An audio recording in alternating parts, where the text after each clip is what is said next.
तो दोस्तों, उड़ने की आशा के 31 अक्टूबर के एपिसोड की शुरुआत होती है एक बेहद प्यारे और भावुक सीन से, जहां सचिन दुबई से आए हुए उस कपल को मंदिर लेकर पहुंचता है, जहां साइडी ने उनके लिए एक छोटी सी पूजा का इंतजाम किया होता है। इधर पंडित जी उनके नाम से पूजा करते हैं और फिर दोनों को एक दूसरे को वरमाला पहनाने के लिए कहते हैं। जब वो आदमी अपनी पत्नी की मांग में सिंदूर भरता है तो ये सीन और भी खूबसूरत बन जाता है। ये सब देखकर वो कपल बहुत भावुक हो जाता है और सचिन साइली को धन्यवाद कहता है। वो कहते हैं कि उन्होंने तो एक साधारण सी पूजा सोची थी, लेकिन इन दोनों ने उनके इस दिन को इतना खास बना दिया कि उन्हें अपने परिवार की कमी महसूस ही नहीं हुई। इसके बाद जब वो कपल मंदिर की परिक्रमा करने जाता है तो सचिन इधर सायली के सामने उन्हें घर पर खाने के लिए बुलाने का आइडिया रखता है। सायली को ये आइडिया तो अच्छा लगता है, लेकिन उसे डर होता है कि काकू गुस्सा हो सकती है। इस पर सचिन कहता है कि वो बाबा से बात कर लेगा और वो मना नहीं करेंगे। लेकिन तभी सायली के दिमाग में एक और ज़बरदस्त आइडिया आता है। वो कहती है कि जब वो लोग दुबई से हैं तो वो उनसे रोशनी के बाबा के बारे में भी पूछ सकते हैं। ये सुनकर सचिन हैरान रह जाता है और अपनी पत्नी की तारीफ करते हुए कहता है कि वो भी उसके साथ रह रहकर सीआईडी की तरह सोचने लग गई है। वो मजाक में कहता है कि उसे तो शक है कि लाली पाउडर यानी रोशनी दुबई की है ही नहीं, बल्कि डोंबिवली की है, और अब दूध का दूध और पानी का पानी हो ही जाएगा। इसके बाद सचिन उस कपल को घर पर खाने के लिए बुलाता है। वो पहले तो मना करते हैं, लेकिन जब सायली उनसे गुजारिश करती है तो वो मान जाते हैं। उसके बाद वो कपल चले जाते हैं। इधर सचिन सायली को घर जाकर तैयारी करने को कहता है, लेकिन जाने से पहले सायली उसे एक और बड़ी खबर देती है। वो बताती है कि जब वो मंदिर में अजय की सीसीटीवी फुटेज मांगने गई थी तो उसे पता चला कि रोशनी भी वही फुटेज मांगने आई थी, लेकिन मंदिर वालों ने दोनों को ही फुटेज देने से मना कर दिया। फिर सायली बोलती है कि असली और चौंकाने वाली बात यह थी कि उसने आज रोशनी को चिट्टी से अकेले में छिप छिप कर मिलते हुए देखा था। ये सुनकर सचिन का माथा ठनकता है और वो कहता है कि ये अच्छा नहीं है, कुछ तो झोल जरूर है। साहिल भी कहती है कि उसे ये सब बहुत अजीब लग रहा है। तभी सचिन फैसला करता है कि वो पहले अपने मेहमानों को दो चार जगह घुमाकर लाता है, फिर घर आकर फुर्सत से इस दुबई वाले कैसेट को सुनेगा और समझेगा। दूसरी तरफ घर पर सायली रात के खाने की तैयारी कर रही होती है। तभी रिया वहां आती है और पूछती है कि मेहमान कब आ रहे हैं और वो क्या स्पेशल बना रही है। वो सायली की मदद करने के लिए आकाश को बुलाने की बात भी करती है, लेकिन सायली मना कर देती है। तभी रिया सायली की तारीफ करते हुए कहती है कि वो अकेले ही कितना सारा काम कर लेती है, अपना बिजनेस भी और घर के काम भी। फिर रिया कहती है कि जब मंजरी थी तो कितनी हेल्प हो जाती थी, और फिर वो पूछती है कि क्या वो कोई और नौकरानी नहीं रख सकते। तो सायली उसे बताती है कि उसे बचपन से ही ये सब करने की आदत है, और वैसे भी काकू के गुस्से की वजह से किसी और को काम पर रखना मुमकिन नहीं है। रिया कहती है कि वो सही बोल रही है। फिर वो आगे कहती है कि जब से वो सायली से मिली है उसकी ज़िंदगी को देखने का नज़रिया ही बदल गया है। जो काम सायली इतनी आसानी से कर लेती है वो तो करने के बारे में सोच भी नहीं सकती, क्योंकि उसकी मॉम ने उसे कभी कोई काम करने ही नहीं दिया। इस पर सायली रिया को समझाती है कि वो घर की इकलौती बेटी थी, इसलिए उसे कभी काम नहीं करना पड़ा। वो आगे कहती है कि काकू की नज़र में वो यानी कि सायली और सचिन घर में सबसे कम कमाते हैं, इसलिए उसे ज़्यादा काम करके किसी न किसी तरह इसकी भरपाई तो करनी ही होगी। ये सुनकर रिया को बहुत बुरा लगता है। वो कहती है कि ये बिल्कुल गलत है, क्योंकि वो दोनों भी इस परिवार का हिस्सा है और बहुत मेहनत करते हैं। सायली कहती है कि वो ये बात काकू को कैसे समझाए, वो तो सिर्फ घर में थोड़ी सी इज्जत चाहती है और कुछ नहीं। इस पर रिया का गुस्सा भड़क जाता है और वो कहती है कि अब वो इस बारे में आंटी से बात करेगी। वो कहती है अगर आप अपनी बेसिक राइट्स के बारे में नहीं बात करेंगी तो मैं बात करूंगी, लेकिन सायली रिया को रोक लेती है और समझाती है कि अगर वो बहस करेगी तो काकू कल जाकर उसी पर गुस्सा करेंगी। वो रिया को याद दिलाती है कि कैसे इस दिवाली काकू ने उसे खुद पूजा करने को कहा था, और ये दिखाता है कि वो धीरे धीरे बदल रही है। रिया भी मानती है कि वो भी इस फैसले से बहुत खुश थी, लेकिन उसे लगता है कि आंटी का नजरिया अब भी नहीं बदला है। सायली कहती है कि हो सकता है काकू ये सब रोशनी को सबक सिखाने के लिए कर रही हो, लेकिन उसे नहीं लगता कि रोशनी को इस सब से कोई फर्क भी पड़ रहा होगा। तभी इतने में वहाँ रेणुका आ जाती है और डाइनिंग टेबल पर इतनी सारी सब्जियां देखकर सायली से पूछती है कि ये सब क्या है। तो रिया जवाब देती है कि बहिनी मेहमानों के लिए खाना बना रही है। ये सुनकर रेणुका भड़क जाती है और कहती है कौन से गेस्ट, और ये कोई भंडारा है क्या। तभी सायली रेणुका को बताती है कि सचिन दो मेहमानों को खाने पर ला रहा है। रेणुका और भी गुस्सा हो जाती है और कहती है कि उससे बिना पूछे उसके घर में कोई कैसे आ सकता है। जब उसे पता चलता है कि वो सचिन की दुबई वाली सवारी है तो वो कहती है कि उन्हें बाहर घुमाए, घर पर खाने के लिए कौन बुलाता है, ये कोई ढाबा नहीं है। सायली कहती है कि वो बाद में सचिन से इस बारे में बात कर लेगी, लेकिन अभी उसे खाना बनाने की तैयारी करनी है। तभी इतने में वहाँ परेश आ जाते हैं और रेणुका को चिल्लाने के लिए टोकते हैं। वो मजाक में कहते हैं कि भगवान को उसके साथ एक रिमोट भी बनाना चाहिए था ताकि वो उसका आवाज़ कम कर सके। तो रेणुका भड़क जाती है और कहती है कि उसे सचिन की वजह से ही चिल्लाना पड़ता है, जो बिना पूछे किसी को भी घर ले आता है।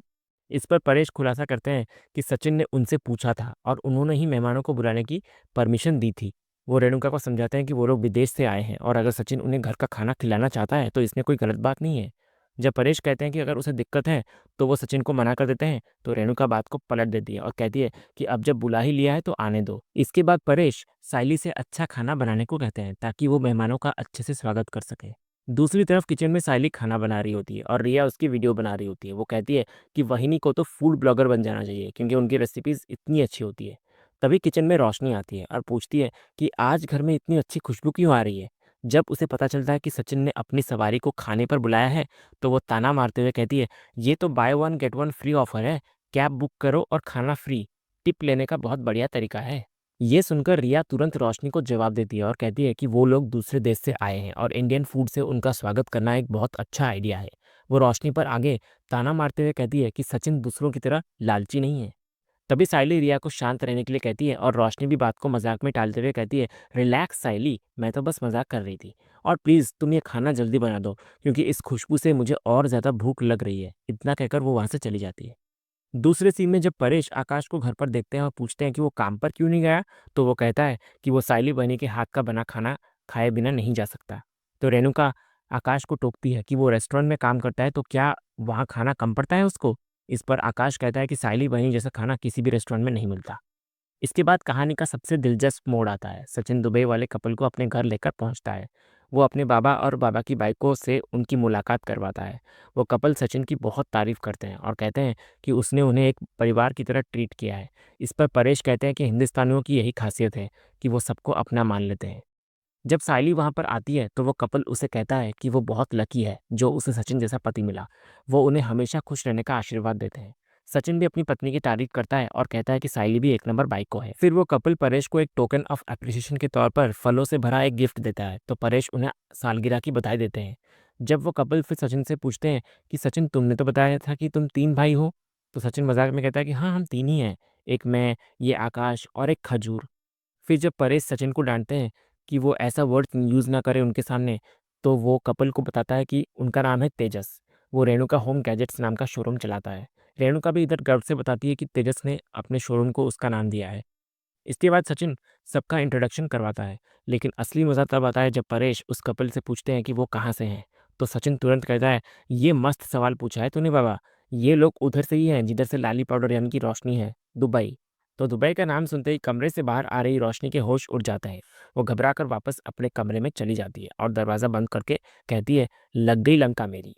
उधर दूसरी तरफ रेणुका उस कपल को बताती है कि उसकी बड़ी बहू रोशनी भी दुबई से है और उसके पापा वहाँ के जाने माने बिजनेसमैन हैं। रोशनी जो दरवाजे से कान लगाकर सब सुन रही होती है कहती है, मेरी साढ़े साथी चल रही है क्या। फिर वो कपल रेणुका से पूछते हैं कि उनकी बड़ी बहू रोशनी के पापा कहाँ पर रहते हैं दुबई में। तो रेणुका बोलती है कि बुर्ज खलीफा के आसपास। जब वो कपल बताता है कि वो भी बुर्ज खलीफा के पास ही रहते हैं, तो रेणुका रोशनी को बुलाने लगती है। तो रोशनी इधर घबरा जाती है और सोचती है कि अगर वो बाहर गई तो दुबई के सारे सवाल उसी से पूछे जाएंगे और उसका झूठ पकड़ा जाएगा। तभी उसके दिमाग में एक शातिर आइडिया आता है। वो रुई निकाल कर अपने मुंह में डाल देती है, जिससे उसका मुंह सूझा हुआ लगने लगता है। फिर जब वो गाल पर हाथ रखकर बाहर आती है, तो रेणुका उसे उस कपल से मिलवाती है।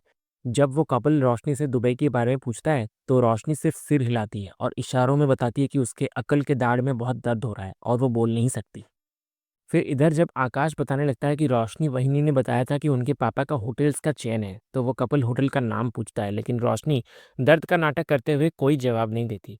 परेश रोशनी को डॉक्टर के पास जाने की सलाह देते हैं और रिया जबरदस्ती रोशनी को अपने साथ अस्पताल ले जाती है।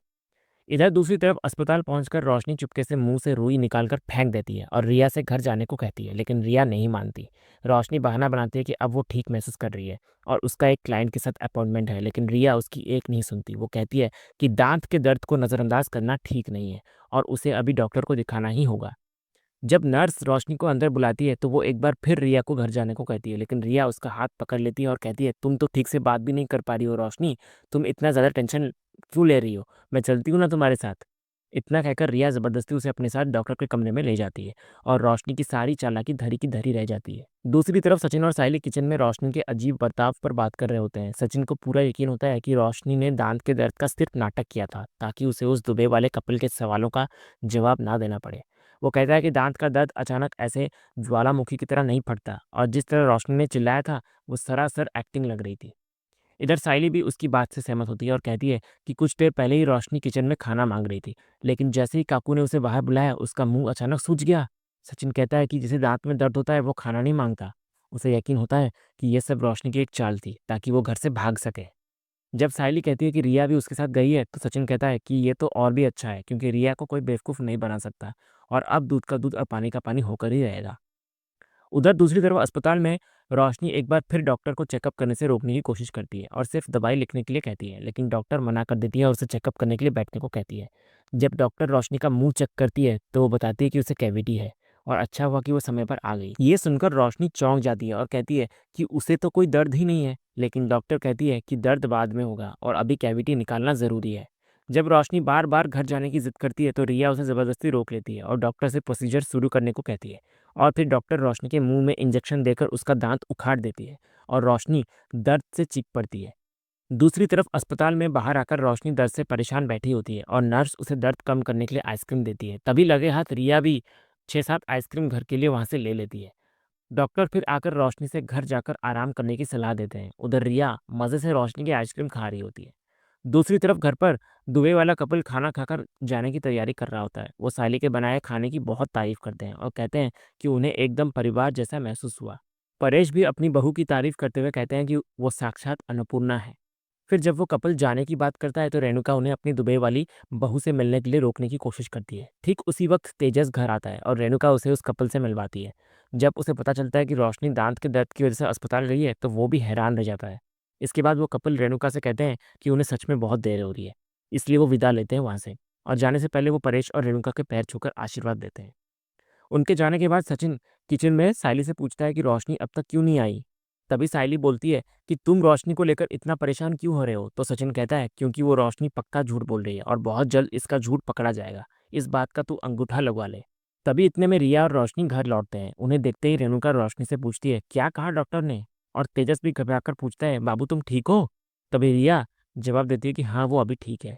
जब तेजस रोशनी से कहता है कि उसे बता देना चाहिए था उसे, तो रिया कहती है कि अब वो बिल्कुल ठीक है क्योंकि डॉक्टर ने रोशनी की कैविटी हटा दी है। तो ये सुनकर तेजस चौंक जाता है और कहता है कि इसका मतलब डॉक्टर ने रोशनी का दांत उखाड़ दिया। तो रिया समझाती है अगर कैविटी निकालना है तो ये तो करना ही पड़ेगा ना। तभी परेश भी रोशनी को अपना ध्यान रखने और मीठा कम खाने की सलाह देते हैं, लेकिन रोशनी दर्द का नाटक करते हुए सारा इल्ज़ाम रिया पर डाल देती है और कहती है इतना कुछ ज़्यादा नहीं हुआ है, ये रिया ने फोर्स किया इसलिए ये सब करना पड़ा। तभी इधर आकाश रिया के हाथ में एक बॉक्स को देखकर पूछता है कि इसमें क्या है। तो रिया बोलती है कि इसमें आइसक्रीम्स हैं, डॉक्टर ने बोला कि रोशनी को आइसक्रीम खानी चाहिए, सी विल फील बेटर, इसीलिए मैं सबके लिए लेकर आई। तभी सायली बोलती है कि अगर रोशनी आइसक्रीम खाएगी तो हो सकता है कि उसके दांतों में और ज़्यादा परेशानी बढ़ जाए। तभी आकाश सायली को समझाता है कि नहीं वही नहीं, अगर किसी का दांत निकालते हैं तो आइसक्रीम देते हैं, उन्हें अच्छा लगता है, डॉक्टर भी यही सजेस्ट करते हैं। उसके बाद रिया सबको आइसक्रीम देने लगती है। उसके बाद तेजस रोशनी को पूछता है कि तुम्हारे दांतों में अचानक से दर्द कैसे हो गया। तो रोशनी कहती है तेजस ऐसी चीजें अचानक ही आती है ना, दर्द क्या पहले मुझे मैसेज करके आएगा। तभी तेजस बोलता है कि लेकिन तुम्हें मुझे तो फोन करना चाहिए था ना। तभी सचिन बोलता है तेजस को कि तेरे को फोन करके ये करती भी क्या, क्यों तेरे को भी तेरा दांत उखाड़ने का है क्या, तो इधर आ मैं भी उखाड़ देता है तेरा दांत। तभी तेजस सचिन को बोलता है कि चुप कर, बकवास मत कर, तुझे दिख नहीं रहा है रोशनी को कितना दर्द हो रहा है, इसलिए परेशान मत कर हम दोनों को। इधर तेजस दोबारा रोशनी को पूछता है कि अभी भी दर्द हो रहा है क्या। तो रोशनी बोलती है हाँ हाँ हो रहा है, और मैंने डॉक्टर को मना भी किया था लेकिन ये रिया ने ज़बरदस्ती मेरा दांत उखड़वा ही लिया। तभी रिया रोशनी को बोलती है कि शुक्र मनाओ कि तुम्हारे दांत में एक ही कैविटी थी और वो निकल गई, अगर धीरे धीरे सारे दांतों में फैल जाती तो। तभी सचिन इधर बोलता है फिर डॉक्टर इसका मुंह बड़ा करके खोलता और सारे दांत उखाड़ कर बाहर निकाल देता, फिर ये लाली पाउडर का नया नाम में देता, पोपला पोपट। इतना कहकर सचिन और सब लोग हंसने लगते हैं। इसके बाद रेणुका रोशनी को बताती है कि वो दुबई वाले लोग कब से उसका इंतजार कर रहे होते, अभी अभी गए, और अगर वो उनसे मिलती तो शायद वो उसके पापा को जेल से बाहर निकालने में हेल्प कर सकते थे। सचिन धीरे से कहता है कि दांत का दर्द तो तभी अचानक से पैदा हुआ था ना। इधर रोशनी मन ही मन सोचती है इसलिए तो उसे वहां से भागना पड़ा था। फिर वो दोबारा दर्द का नाटक करते हुए कहती है कि उसे बहुत दर्द हो रहा है और वो आराम करने जा रही है, इसके बारे में वो बाद में बात करेगी। फिर सचिन इधर बोलता है हाँ हाँ बाद में बात करना, पर करना ज़रूर। फिर जब वो और तेजस कमरे में चले जाते हैं तो सचिन को यकीन हो जाता है कि लाली पाउडर यानी कि रोशनी ज़रूर कोई गोची कर रही है और उसे इसका पता लगाकर ही रहना होगा। और इसी सीन के साथ ही आज का ये एपिसोड यहीं खत्म होता है। तो दोस्तों आज का ये वीडियो आपको कैसा लगा कमेंट के ज़रिए हमें ज़रूर कहिएगा, और कमेंट में हाइप करना भी मत भूलिएगा, और वीडियो को लाइक भी कीजिएगा, शेयर भी कीजिएगा, और सब्सक्राइब करना तो बिल्कुल भी मत भूलिएगा ताकि ऐसे ही रोज़ लेटेस्ट एपिसोड के अपडेट्स आप टेलीविजन से पहले पा सकें। तो मिलते हैं हम एक नए एपिसोड के रिव्यू में, तब तक के लिए स्वस्थ रहें, मस्त रहें।